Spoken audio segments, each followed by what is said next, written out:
administrative things, and then here's what we're going to do today. I want to have a conversation the first half of class, and then I only have 8 minutes of that video of Dr. Sandell I want to play because he's going to lead us back into Aristotle. And this week we're going to talk about Aristotle. Has anybody noticed yet we have 4 weeks left and only 3 modules left? Anybody know why? She gave us off for Thanksgiving. Well, the school's letting you off for Thanksgiving, yeah. But we have a module that week, and we're going to cram Tuesday, so I get it all in, yeah. But what? I don't have any module, any work for you to do for the last week. Anybody figure that out yet? Why is that? Eh? Why is that? Thank you. The reason for that is the school, in their infinite wisdom, decided the grades are due Monday at 7 p.m. And if I give you assessments to do, now your exam would be easy because that's graded and automatically put in the book. But your essays are graded. And I have 265 ethics students. And I will have 21 hours to grade 265 essays. And I'm not really clear I can get that done. I want to be fair about the grade you get. So this is the rule for the last week. You have to come to class on Tuesday. I will not penalize you, but if you're borderline between D and a C, C and a B, and B and an A, attendance always helps. It's written in the syllabus. They expect you to come to class every time we have class, so I would encourage you to come. I would like to kind of get some feedback on your last day with me. Now, Thursday, you may well have more important things to do, like other grades that need a little extra work before grades are due. Your grades are going to be solid with me when we're done the last Tuesday of the semester. So if you would like to devote time to courses that you need to put more time in to make sure your grade is up, that's okay with me. But your final grades are really due the week before, or really completed the week before we're done. I do want to have a conversation on the Tuesday of the last week. I'm curious about feedback. We changed the course this semester. I spent all summer with a new book. We're curious about it, whether we did a good job, how we can improve it, what we need to add or delete, et cetera, et cetera. So your feedback is terribly important to me. But I realize that you may be doing fine in here and you need some help with another course. You need time because you're in your finals. You don't get a final with me. I think the course is hard enough.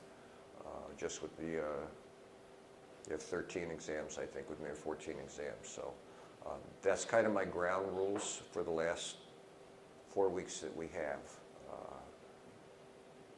So I need you to be here the last Tuesday. If you have other things, some of you are in health services or whatever, you have major exams coming up. If you need that time, I think you should do that. You will not be penalized if you don't end up coming to class. And again, I just don't see how logistically I can grade 265 essays in 23 or 21 hours. I'm not going to put me through that, and I'm not going to put you through that. If I go through it too fast and don't grade you correctly, then you're the ones who are going to lose, not me.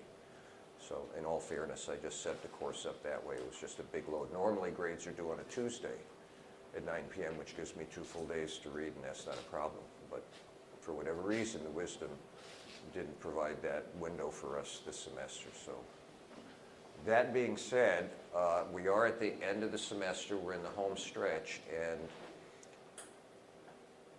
every time we get together, or at least one time each week we get together, I do want to have conversation and dialogue. So it also helps. I know people aren't always comfortable talking, and if you're not, you won't be penalized for that either. But it would be interesting or beneficial if we could share, especially in a smaller group. At the end of the semester, we always seem to end up in a smaller group than the one we have when we start. So that being said, the first half hour, I've had conversation with the other 2 ethics classes. It's gone very well. I want to use it as a point of provocation. I want to provoke you to think through some ideas that will get us into Aristotle. Is that confusing enough and muddled enough to not know what I'm talking about until we hopefully, or whatever? Okay. So this is how the conversation starts. For weeks now, we've dealt with John Locke and libertarianism. We're free. For the first time, we're literally free. People on the planet have not been free to determine themselves. They have been property. They've never been respected as self-interested individuals. John Locke revolutionizes literally life on the planet. We have 3 major revolutions in our lifetime. We have the French Revolution, We have the American Revolution, we have the Russian Revolution. There are revolutions in other parts of the country being westernized. We focus on our own freedoms. So John Locke introduces us to literally freedom. You own yourself. Therefore, you can dictate your own self-determining ways, what you want to do with yourself. You're entitled, according to Locke, to make use of anything in nature, the state of nature. It belongs to all of us in common, but we can appropriate it personally to ourselves and make it our own property, as long as we leave enough for the common good. That's huge for the next stage we talked about, which is Adam Smith and the idea of free markets, that you're allowed to take property from the common good, add your labor to it, produce a product, and that product can become profit and can give you wealth. It can give you a modicum of wealth. It can give you extreme wealth. Even if you don't accumulate property to yourself, the very fact that you're allowed to work for yourself gives you labor. And most of us live off labor. Half of us live off labor. We get paid to work, and we take that paycheck, and we take care of whatever our personal needs are. They may not be what our wants are, but they take care of our personal needs: rent, mortgages, utilities, whatever. And we move then from a state of nature to a state of law. And the law guarantees contracts between people, our social arrangements. We talked about this as well.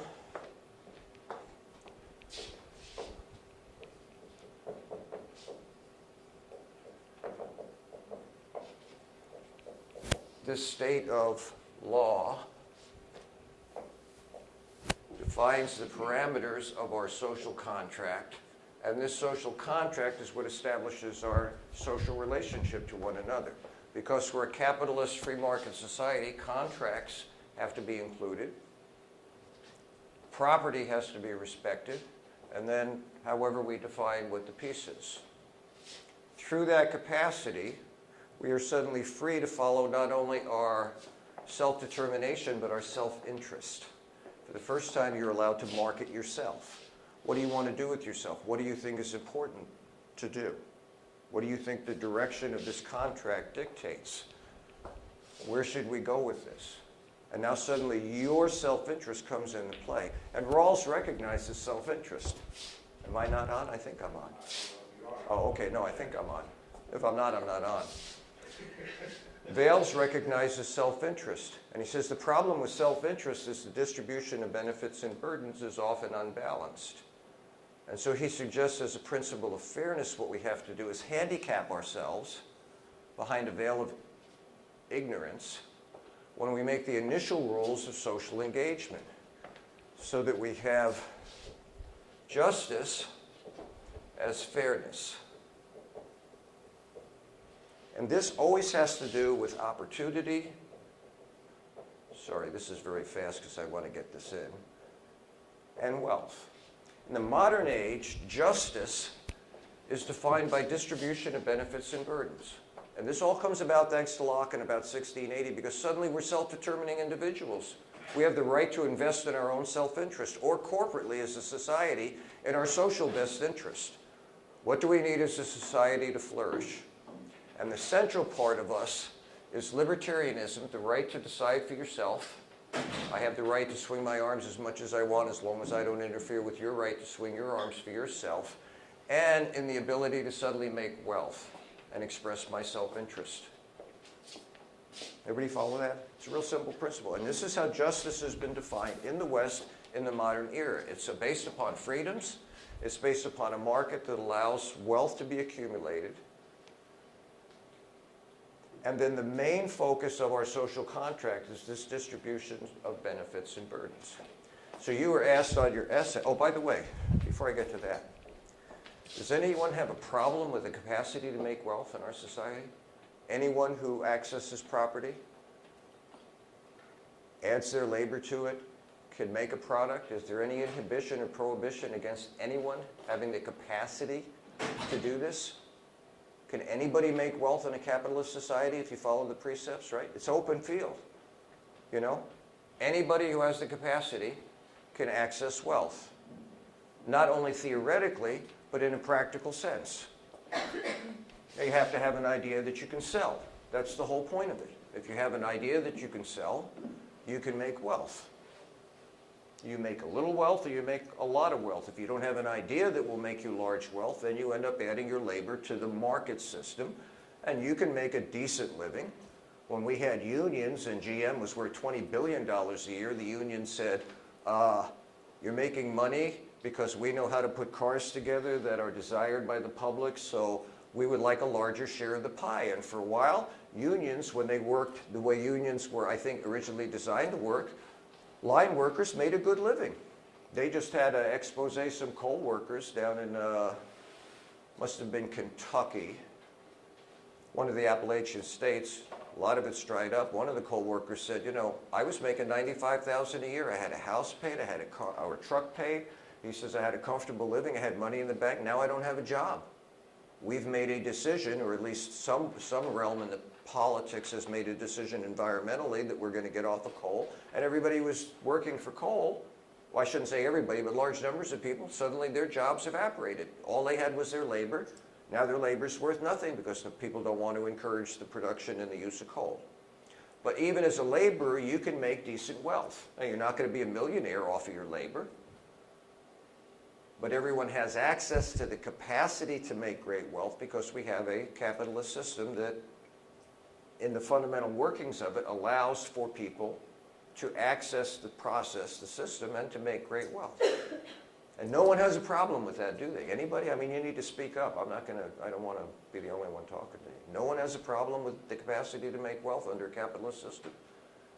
Even when we've changed the rules, I mean, what Adam Smith designed is not what we do here. It's still got a semblance of it, but we have things that we've incorporated. Adam Smith never talked about, like the street, you know, or rating agencies or things like that. But in general, we still run a capitalist system here. And no one has a problem with wealth, huh? That's interesting. Because on your essays, many of you have, yeah, go ahead. I've got a problem with something. I've been working in the restaurant industry for a long time. About 4 years ago, I made $30,000 as a cook for the year. And I haven't come close to that in the past couple of years. Okay. So, and that's totally because the changes that corporation has made, because our government has allowed them to make those changes. Okay. So therefore, you know, it's kind of like with the coal miners and everything too.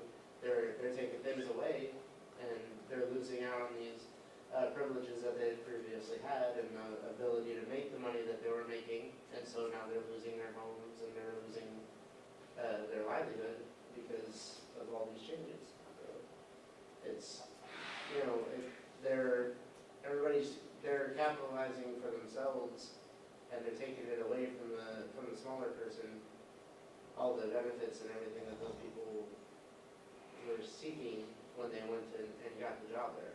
So I hear that. And that's one of the outcomes of self-interest, isn't it? In a society that's based on self-interest. Not necessarily selfishness, but self-interest. Most wealthy people donate an incredible amount of money. Bill Gates gave up 2/3 of his fortune. He's desperate right now to eradicate waterborne diseases in the world. By the way, we could do that in a heartbeat. We're just not interested in doing that. Governments could do that. We have the medical capacity to eliminate all waterborne diseases. He's invested billions of his money.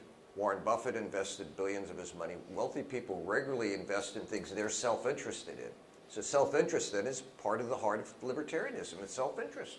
What are you interested in? So yeah, there are repercussions, aren't there? There definitely are. The capacity to move from that to another, many people are in community colleges now because the areas that they were productive in went overseas, manufacturing. So we invite you back into college. We give you finances to redirect your educational efforts so you can go back out. There's 5 major fields right now. Many of you, the reason why half our student body is in health services, that's a growing field. You can still make pretty decent money in that field. And there's some IT areas, not in hardware, but in security right now. You can make good money. Engineering.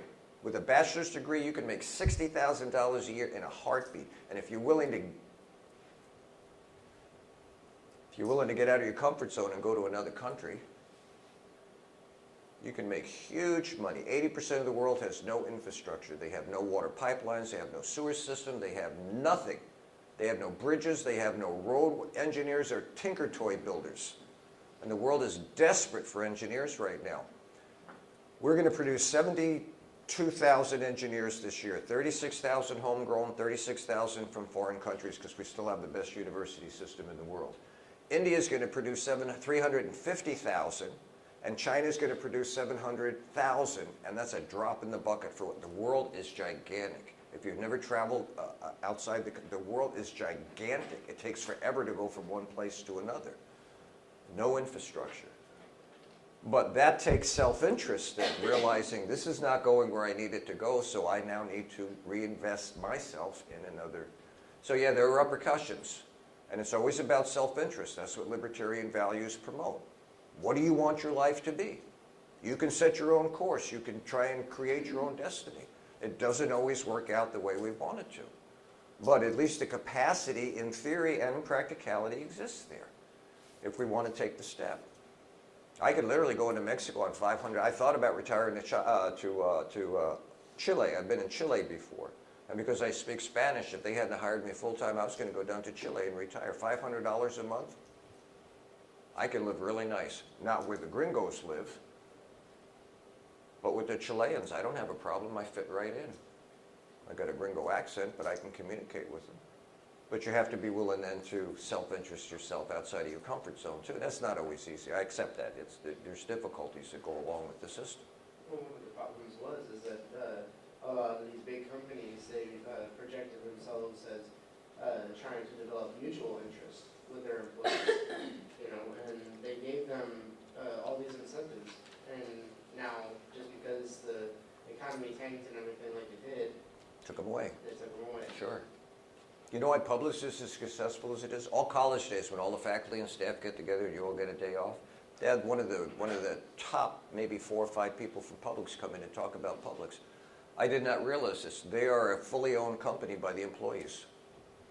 Southwest Airlines, if I remember right, is still a company owned by the employees. They're known as the Greyhound of the industry, an incredibly profitable company. We used to have 50, 60 years ago something called profit sharing, where there was a certain percentage set aside by the administrative people, the people in charge, and they would divvy it up among all the workers, and you get like a Christmas bonus or an annual bonus. That was an incentive to work hard, to make more, and then the bonus, it was based on 2% or 5%.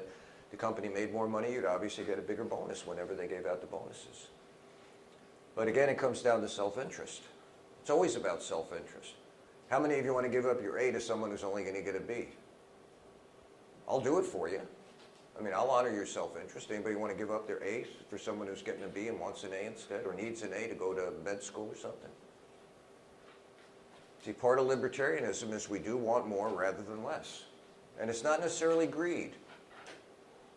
It can turn into greed, but it's not necessarily greed. Most of us are self-interested. When you let people develop their own interests, they would prefer more rather than less. And that doesn't have to be a negative. It can easily become a negative, but would like more. We talked about how capitalism works and why most businesses fail is people eat their profit.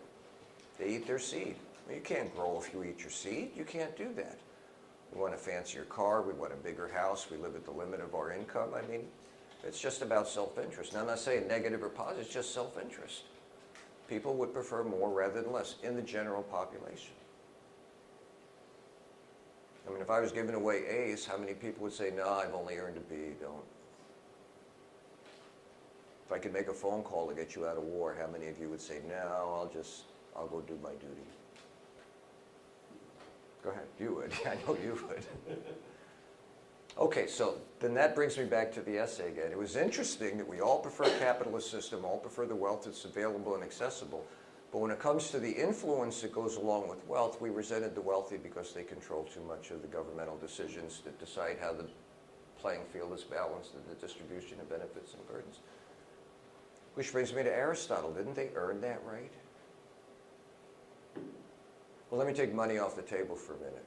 You think Kobe Bryant has the right to tell the Lakers who he wants them to hire to play with him so he can win another championship? Hasn't he earned the respect of the community since 18 years old out of high school to show he is a champion and he wants to be surrounded by quality players? I'm not saying he does. LeBron is going through that. He went through that in Miami. They gave him who he wanted. It took a year to figure out how to fit the pieces together, you know. What'd they get, 3? They got at least 2, maybe 3. Now he's in Cleveland. You think Michael didn't tell the Bulls who he wanted when he wanted Pippen and he wanted, who was Tony, the left-handed guy from Czechoslovakia? They all exercised their influence. And people would normally say, well, they earned that right. How many of you taken Spanish? You have Mrs. Himmelho? I was in on her interview. And I was the only one in the interview process. I was the only one who asked any of them. There were 6 of them who applied, and I asked them all a question in Spanish. Everyone else just sat there and looked at me, you know. And what I said was, I took Spanish for 10 years in school, 3rd grade through 12th. And when I got done with 12th grade, I could not carry on a conversation.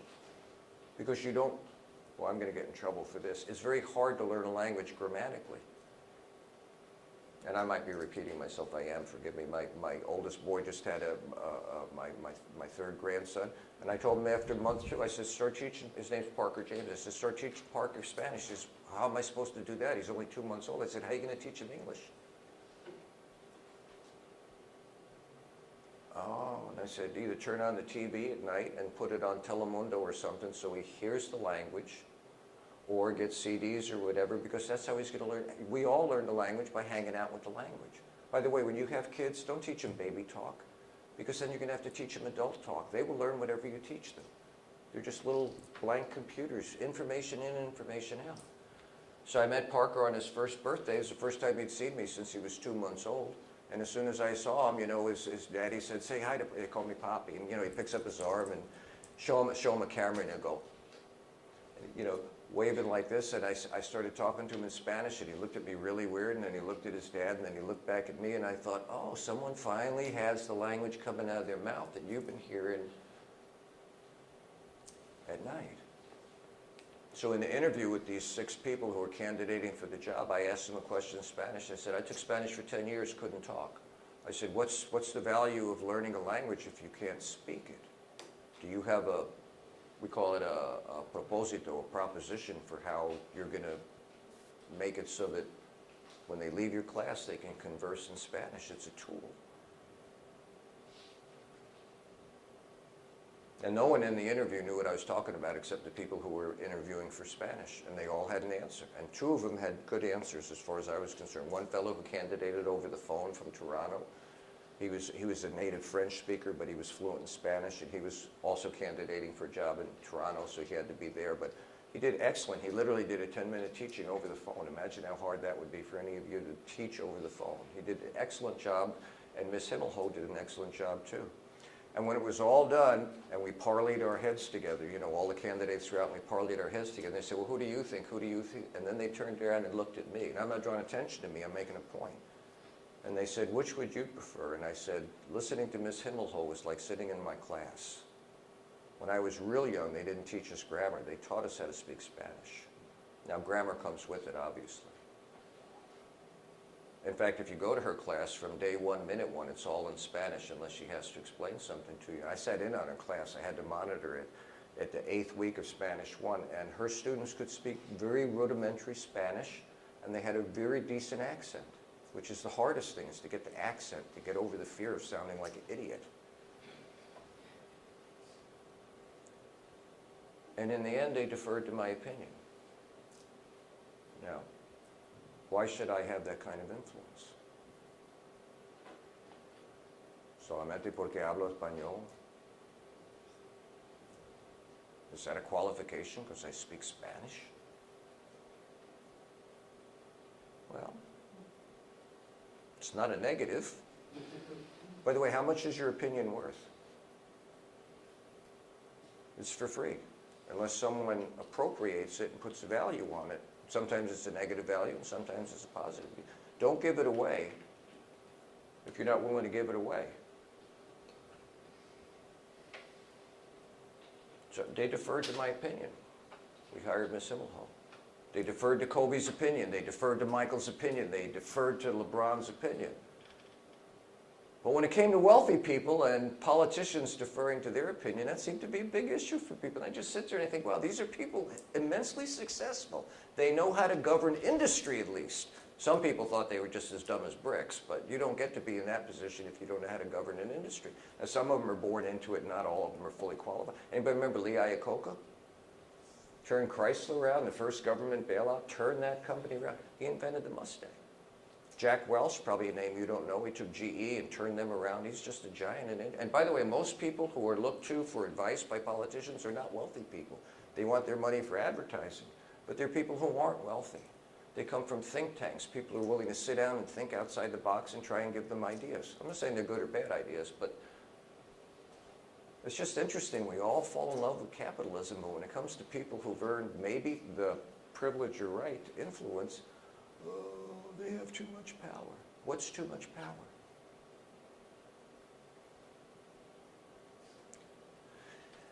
It's a side product of the system that we have decided we want to live in. There's nothing wrong with the system we live in. Why should the best violinist get the Stradivarius and get to sit in the one violin seat? There's a reason that the person in the second seat is not sitting over here. Did you ever see, I saw Flash Mob, they did Ode to Joy out in France, in Samarkand, France. This guy's out there in a tuxedo and he's got a, what do you call it? It's not a cello, but the big, like the bass. Yeah, and he's out there like this. Have you ever been to Europe? You've probably never been to Europe. You'll see this out in the marketplace. People will do these weird things. You know, they'll stand in costume and they'll be in all silver and they'll just do nothing for maybe 40 minutes and then, you know, so they're out there and he's like this and he's got a little hat on the ground and suddenly a little girl comes out and she puts some money in it and she stands back and looks at him and it's like you put a quarter in the machine and he suddenly starts playing his part of Ode to Joy. And while he does that, another lady comes out, and she sits down on a chair, and she's got a cello. And then another lady comes out, and she's got an oboe, and then two gentlemen come out, and they have violins, and each one starts playing, and before you know it, the whole orchestra's there. And what you don't know is all the people who gather around and look at it are part of the choir, and they start saying, Ode to Joy is the national anthem for the European Union. And everybody's just thrilled in this whole marketplace, and clap, clap, clap. And when it's all over, the guy who came out was the orchestra instructor. He turned around and he shook one person's hand. One of the two people who came out to play violin. He reached over and he shook the one man's hand. Now, why did he do just that one man's hand? Who was that man? First violinist. I don't know why they do it that way, but it was obvious if you know anything about how orchestras work, that man earned the right to be first violinist. You know, when they play music, you think the conductor ever looks at him and says, what do you think we ought to play? Why would he defer to him? Maybe he's earned the right to his opinion. Maybe there's respect and honor that goes along with having earned that right. Aristotle then will challenge, well, he can't because he's ancient, but he challenges the modern way that we use justice based on opportunity and wealth and distribution of benefits and burdens. Aristotle says what's most important in a society is moral virtue and the excellencies that moral virtue produces. To be the best that you can be at whatever your gifts and talents are. He honors civic duty with reward. If you've earned it, you deserve it. This goes back to the affirmative action argument that we had last week. Should people be recognized merely for their merit? So another question for you. Are the smartest people the best teachers, or the best teachers the best teachers? You ever see the Ron Clark story? Interesting story about a young man voted Teacher of the Year in North Carolina, and he is bored. So he goes to New York City looking for a job. No one's hiring a kid from North Carolina. He goes and finds one of the worst schools and the class that nobody wants. He says, I'll take them. And at the end of the semester, they do better than the excellent class. He's in Atlanta now. He started the Ron Clark Academy. There's a 3 to 5 year waiting list for teachers trying to get into that academy to learn how this man is so successful with teaching. He's got 51 rules to the classroom, by the way, and rule number 1 is we are family. Now, obviously, you don't go home with him. But he sees the educational process in a lot of the ways that Socrates did. Socrates would go to the square, and all the youth would gather around him. He didn't do that because he wanted to be famous. He wanted to share with them that the power of knowledge is understanding how unknowledgeable you really are. And he taught them what he called the Socratic method. how to investigate knowledge. He was an exemplary teacher. Should Ron Clark have that kind of influence? That people are signing up for 3 to 5 years? Waiting to get into his academy to learn his secrets? So here's the contrast.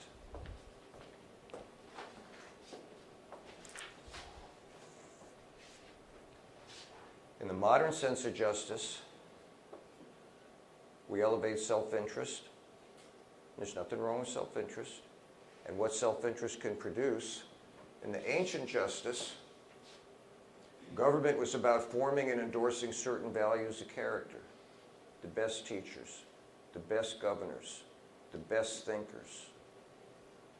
And Aristotle said, therefore, the role of government is not to regulate distribution and benefits, but to regulate the good life of a society. Remember we talked about eudaimonia?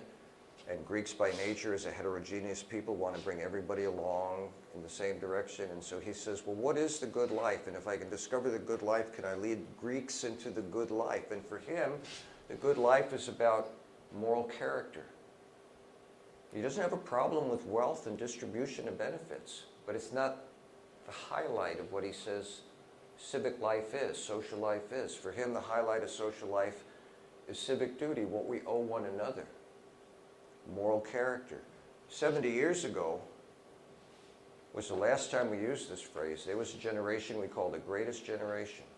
Now they happened to fight the greatest darkness that maybe we've seen since the Roman Empire. They were known for the moral high ground. They never surrendered and became like the darkness. They never used the tools of darkness, not that we're aware of. They were the greatest generation. We don't use that phrase anymore. They sacrificed what was necessary to make sure we had the good life. They didn't say, well, I don't see why I have to go and fight a war that I'm not interested in. They realized the good life is worth it. And I'm not making a moral judgment. I don't mean it that way. They realized that there were some values that were worth preserving, even if it meant they lost their ability to enjoy those values. Civic duty. It's a stark contrast, not right nor wrong. It's a stark contrast between the values that a society lifts up versus other values that a society lifts up. For Aristotle, moral excellence and honoring those virtues and values was more important than anything else. He doesn't denigrate benefits, wealth, and opportunity. He just said what's important to a society is honoring virtue, the best, based only on excellencies, how well you do. You know, the number 1 seat in an orchestra does not look down on the number 2 seat. Any idea what it takes to be the number 2 seat? I shared with you, and I shared a video with you. Fred Lowe was the fellow's name. I forgot his name. I had to look it up on the internet. 7th in the world in his weight class. I have no idea what 7th in the world in anything would be like. I asked Fred if he was ever disappointed that he didn't win gold, didn't win silver, didn't win bronze. He said, just to get that far was an amazing accomplishment in my life. To be 7th in the world in anything. And he said, none of my competitors looked down on me. Because we all knew what it took, the sacrifice to develop the excellencies, in his case, of being a weightlifter. Now, maybe being a weightlifter doesn't mean anything to us, but it wasn't the weightlifting that was important. It was the sacrifice and the perfection of that excellency. Maybe you're going to be the best cobbler in the world.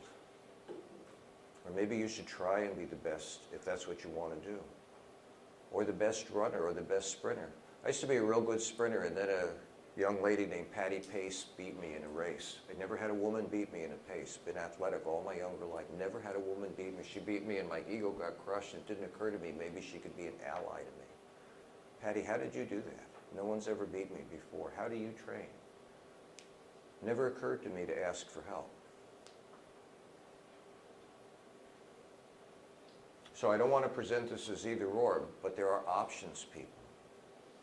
And people say, well, we can't have that in our society because we're based on self-interest. Don't tell me that. At least in theory, we promoted excellence 70 years ago. Maybe it's just lost and it needs to be taken out and dusted off, and maybe it needs to be re-examined. Maybe we need to put it away again. I don't know.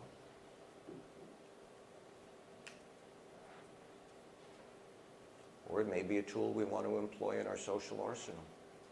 Maybe holding the door for everybody in the class for a minute and a half is not going to cost anybody anything but a minute and a half out of their life. Or any of the other virtues. And that's all Aristotle's going to ask us to examine this week, is maybe moral virtues worth examining again. Just because it was 2,300 years ago doesn't make it ancient and doesn't make it out of sync. Maybe the problem is we let something good slip through our hands, and we need to just embrace it again for a little while and see if maybe it has a value in our lives today. Not asking us to give up anything. We're the most generous country the world's ever seen. I wouldn't give that up for anything. As selfish as we know how to be, we have never, ever, ever encountered a country as rich as us or as generous as us. Not just with money, with time, with energy, with our young people. You think it's not scary for those military people to go over in Africa right now and have to deal with a very deadly disease, and yet they go. They follow orders, they follow instructions, they try and do their best. You're encouraged to do your best. Shouldn't you be encouraged to always do your best?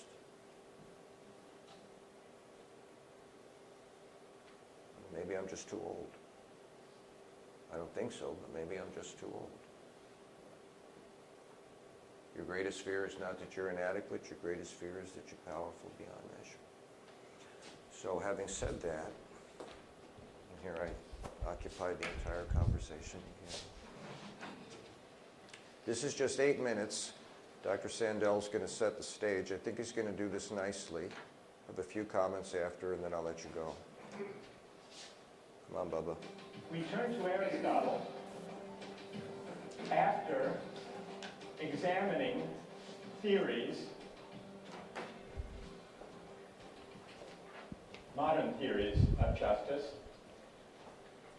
that try to detach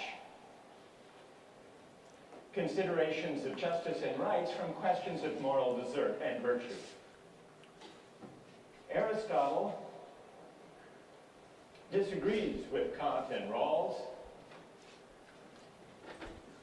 Aristotle argues that justice is a matter of giving people what they deserve. And the central idea of Aristotle's theory of justice is that in reasoning about justice and rights, we have unavoidably to reason about the purpose or the end or the telos of social practices and institutions. Yes, justice requires giving equal things to equal persons, but the question immediately arises in any debate about justice, equal in what respect?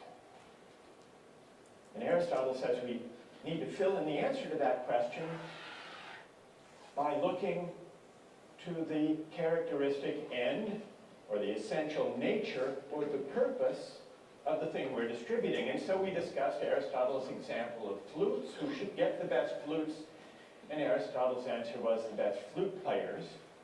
The best flute player should get the best flute because that's a way of honoring the excellence of flute playing. It's a way of rewarding the virtue of the great flute player. What's interesting, though, and this is what we're going to explore today,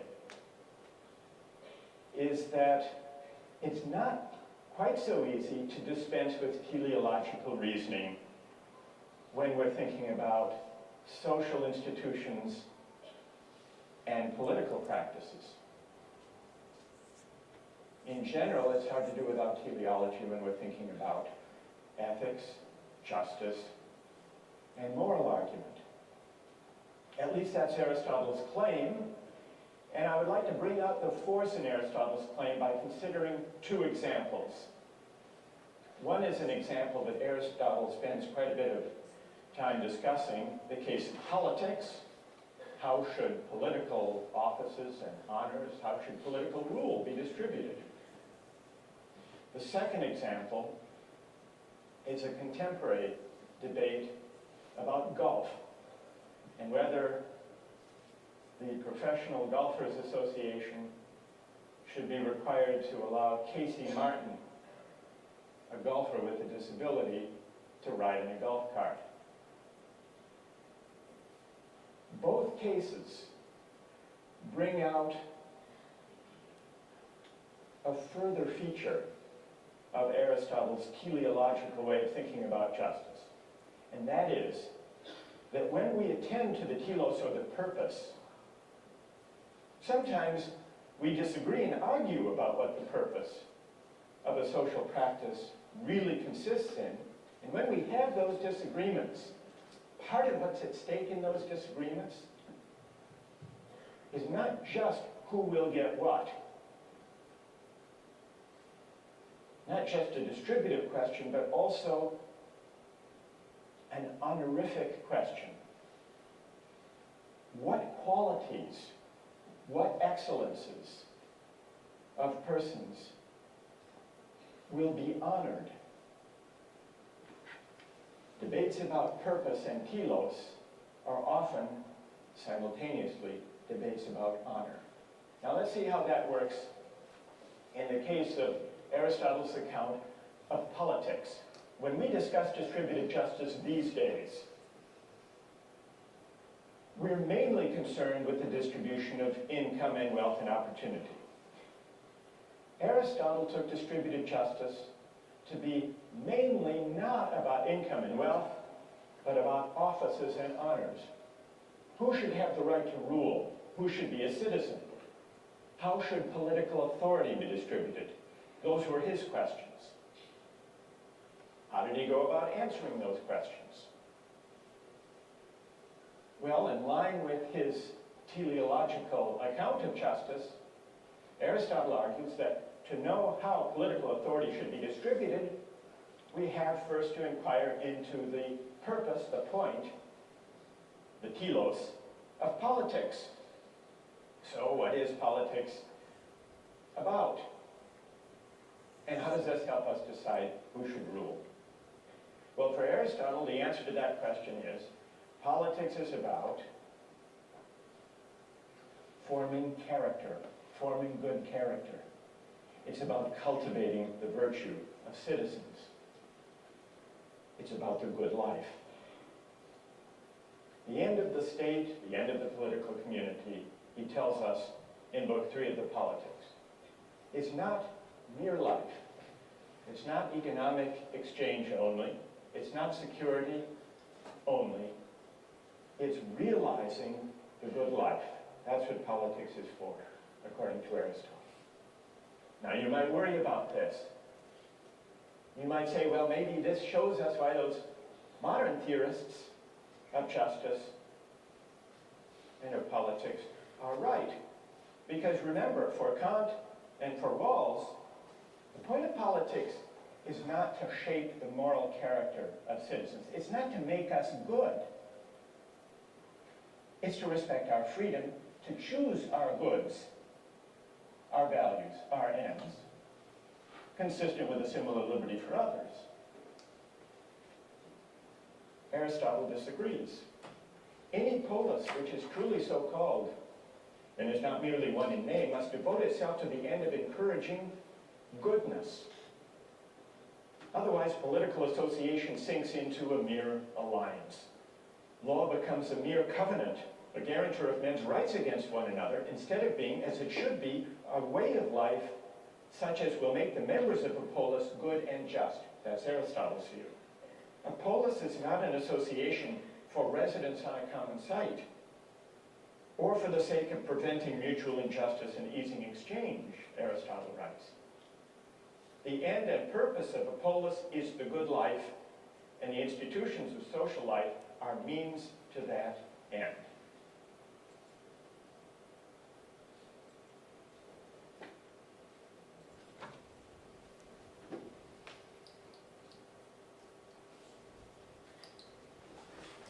So this is where I'd like to invite you to participate. Are there any legs in what Aristotle says? Or is that just old news? He says the role of government is to mold the character of the citizens. But he also points out in the modern era that the role of government is to let us do whatever we want to do as long as we don't infringe on anybody else's right to do whatever they want to do. Does Aristotle's thinking have any legs in our society today? It should, but like you were saying earlier, we've gotten away from it. Too much, in my opinion, too much self-interest has come into play with politics and worried about their next election rather than guiding the country in the way that it should be, where it's right and just for all the citizens involved. Okay, that may not be the same in guiding us in the direction we should go, because he's still talking about character, but that could well be a part of it. How many agree with Perry? Just a handful? That's okay. It's not right or wrong. I'm just kind of curious. Why shouldn't the government be involved in the development of the character of its people? Are we born with character? According to Aristotle, no, it's a learned behavior. That's why we learn it habitually from the earliest stages. Does the government have any role in developing our character? What would be the problems with the government having a role in developing our character? I think if the government, how do I put this, if the government were to become involved in the development of character, then it would go back to the old days when government decided what character was supposed to be. That's a great point. Who decides what character should be honored as a society? And I think really that's why government has pulled away from Aristotle's idea that government is supposed to guide, because when we first started, government did guide, and if you weren't this religion, or if you didn't do this, or if you didn't do this, you were a heretic, you were against the government, you were against the people, so what did they do? They either incarcerated you or killed you. So people said, no, we came to this country to be free, to be the religion we want, to do what we want, to live our own life, to be prosperous for us and our family and our generations. We don't want the government, just like back in England, telling us how we have to do these new things that we came to this new world to be free to do.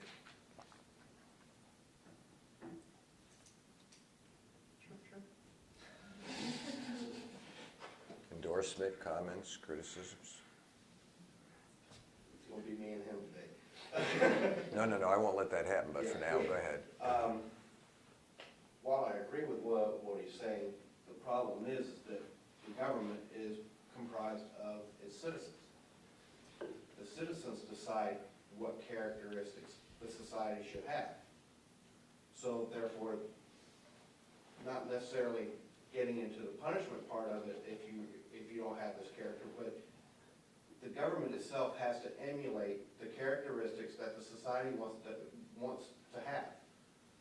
And the way government has been over the past 30, 40 years, there, in my opinion, again, there's less character being shown as far as cooperation, as far as lack of deceit, adultery, all these different things that society has said, no, we don't want that, but yet it's characterized within the majority of our politics. How many, I appreciate it. How many of you think, hang on, Monty. Let's go back to your essay. How many of you think that this way of distributing justice has worked to your benefit? Not many. Maybe not to its fullest benefit in its optimal design or execution. Okay. And we've talked about how this doesn't necessarily work in our behalf either, because then you have governments dictating to you. Although governments are comprised of people, they're not separate entities from, at least not in our kind of system, supposedly. I agree with I know you do, I know. Emulate, yes. Dictate, no. Which brings us way back to the beginning of this class when we talked about the pendulum. There has to be that fine middle of the pendulum. If we swing entirely one way, we're going to have unvirtuous, do what you want, everything society, and government's going to be corrupt, people are going to be corrupt, money's going to run everything, which is almost what we have now. You come back, you swing extreme the other way, you're going to have government controls it, they dictate everything, you don't agree with them, off with your head. So we've got to find some way to find that happy medium.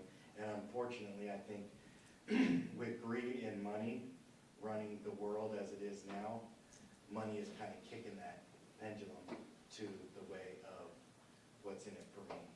And like Barry said, when you put money into it, politicians are not, I don't think politicians anymore are governing the country to govern the country for the people, by the people. I think politicians are governing the country as in, like he said, how can I get my next election? What can I do to grease the wheel? I know a lot of people on this last election said they didn't want to vote for either of the politicians. Right, we've heard that for decades, so. But the thing that people aren't looking at with that is, are there only 2 politicians? No, there's like 16 politicians. Let's go back to The values. reason they though. don't Let's go back to values, though, because politics is always going to be something we can argue about. Go ahead. Well, what he just said, that just kind of threw me for a loop there. Basically, he said on one side of the pendulum, if you go too far, the government's gonna rule this, and then on the other side, the government's gonna rule that. Well, where's the part of the pendulum, where does that extreme go to where there is no more government? Not that they're going to On rule one side, there is no government. That's, the government on one side is going to rule themselves. They're going to do for themselves. How can I get my next election? How can I do this? It's really not going to be a government. They're going to be throwing their hat in the ring for anything that they can to earn more money.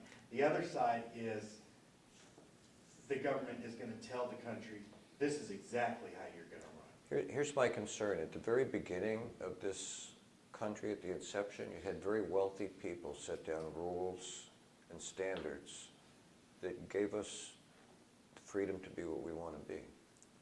We believe, at least historically, that they were men and women of extremely high standard and value. It's incredible that people who control power gave power to people. There was no impetus to do that. It had not been done before. It had been given to second-level administrators called dukes and duchesses and whatnot, but it had never been given just to the populace, to entrust in them the capacity to self-regulate their own lives. I don't think you really grasp the trust that I'm going to call them sacred documents, really placed at our disposal. And they trusted that the character of people would prevail, knowing that power corrupts and absolute power can corrupt absolutely, and that people can make very bad choices and we can go down bad roads. It's a dilemma that you face as a society. I don't want to really talk about politics because it's about society. If society permits things, then things happen. The reason that we move from the divine command theory of ethics is people finally rebelled. I'm not encouraging rebellion, but rebellion evidently was required under the French Revolution, the Russian Revolution, the American Revolution, threw off tyranny to establish justice. We didn't establish capitalism. I don't care that we adopted it. It works fine when it's worked fairly. Any other system works fine when it's worked fairly too. It's whatever gives the most benefit to the most number of people. But my concern and why this arose is not just because I happen to be an Aristotelian. Was the essence of your essays feeling like you're all victims of other people's success. I thought, really? Is that what you are, victims? Because somebody is successful in an endeavor, you're a victim? Well, people shouldn't have that much power. Really? Why not?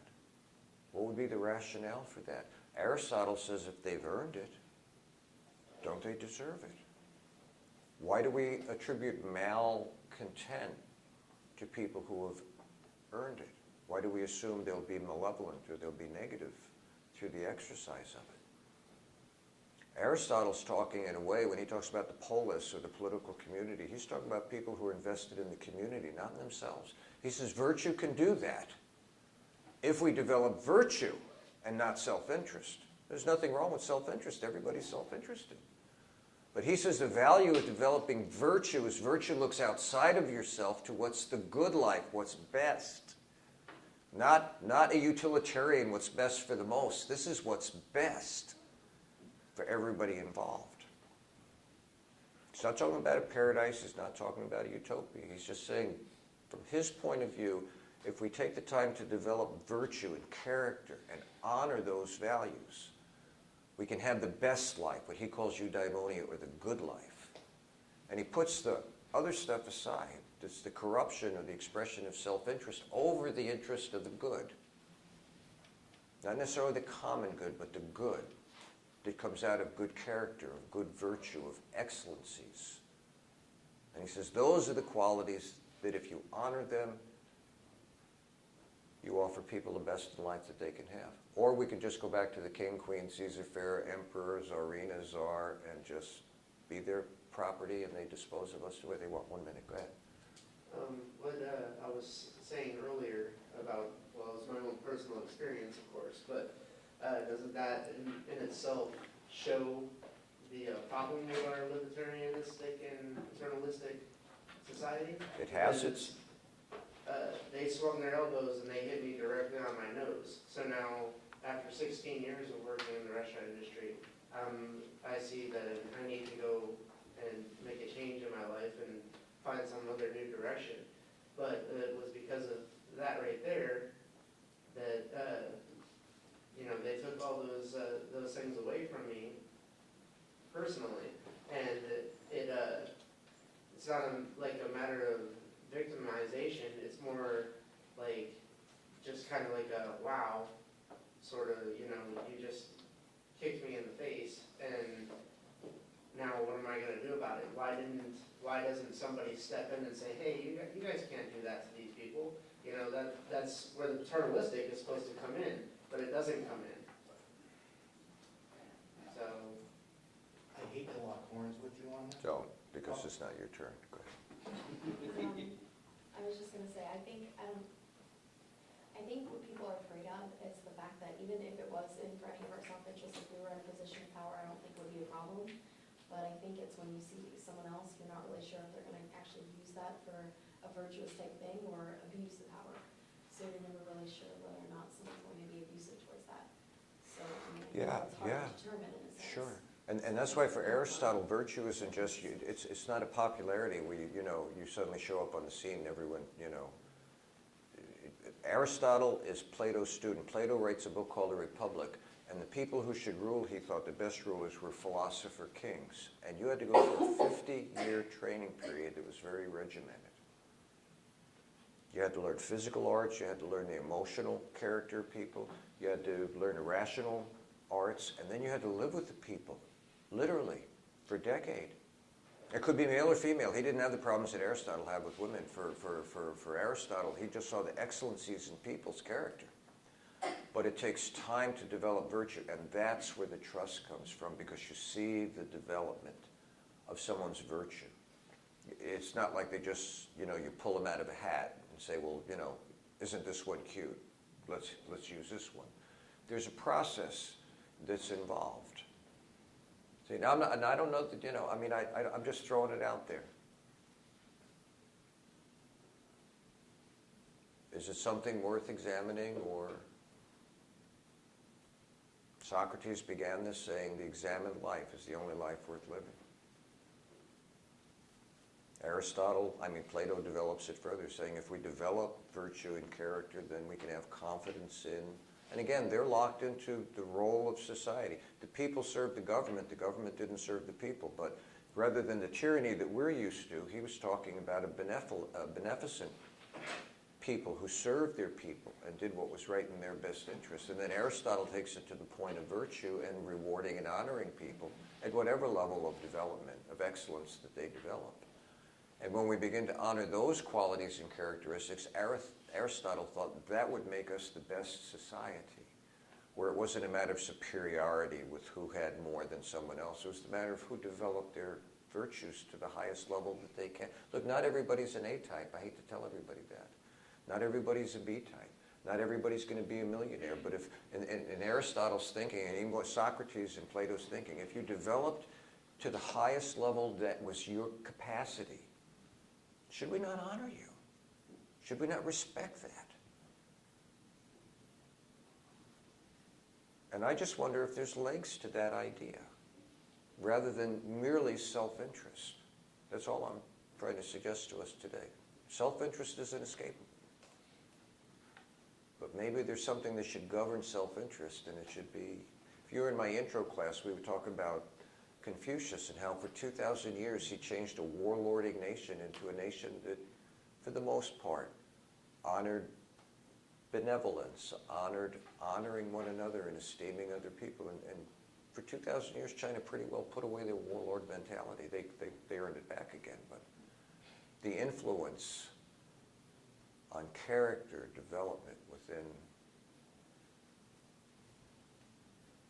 it takes us out of the mindset. I mean, we're in a mindset. We can't help it. We're in this mindset. I'm just saying, could we introduce or reintroduce, if the greatest generation is correct, a mindset that might have more to offer without having to sacrifice the benefits of libertarianism? Why can't they go hand in hand? Why can't we mix them together in a beneficial way? That's all the whole point of the lecture and the discussion was about. Just to introduce an idea that's been lost at least for 70 years, I think, in this country. If we really ever had that idea. I mean, I'm just assuming we did. I'm a product of that generation. I think after me that died out. Self-interest took the upper hand. Oh well. Just a thought. So I don't want to talk about politics. I want to talk about, any more questions or thoughts about that? Yes. Go ahead. Well, with the government should be forming character of its citizens, I think we can really only have either that or the complete opposite of not having a hand in it. Because in order for the government to be able to form our character, we have to give them that sort of power over us. So you're really only, it's not even a pendulum at this point, it's literally one or the other. Because you can't just form a little bit of our character, because then we've already given you complete control over it.